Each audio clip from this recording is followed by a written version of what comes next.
L'investissement est essentiel pour l'expansion de la demande intérieure, ce qui a été l'axe réitéré lors de la conférence centrale de travail économique de la Chine, une réunion clé sur les politiques qui s'est tenue à la mi-décembre 2022. La province du Guangdong, par exemple, a déclaré qu'en 2023, elle mettrait en place 20 pôles industriels d'importance stratégique. Le gouvernement local continuera également à mettre à niveau les technologies utilisées par plus de 9000 entreprises.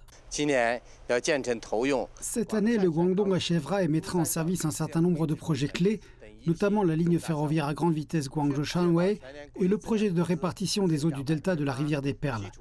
Nous nous efforcerons également d'assurer une croissance de 8% des investissements en actifs fixes et une croissance à 2 chiffres des investissements en infrastructures et des investissements industriels. Le Shaanxi, une province enclavée chinoise, prévoit de financer plus de 640 projets cette année. Les investissements prévus sont passés à 480 milliards de yuan, soit 71 milliards de dollars.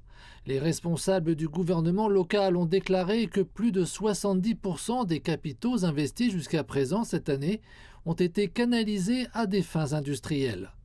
Outre le soutien politique à l'investissement, les gouvernements locaux chinois sont également désireux de stimuler la consommation des ménages. La province chinoise du Liaoning, dans le nord-est du pays, a décidé de subventionner les propriétaires de petits commerces, de détail et de gros. Dans la province orientale du Shandong, les autorités s'attachent à dynamiser le marché du travail. Les responsables du gouvernement local estiment que de meilleurs salaires sont le meilleur moyen de stimuler les dépenses.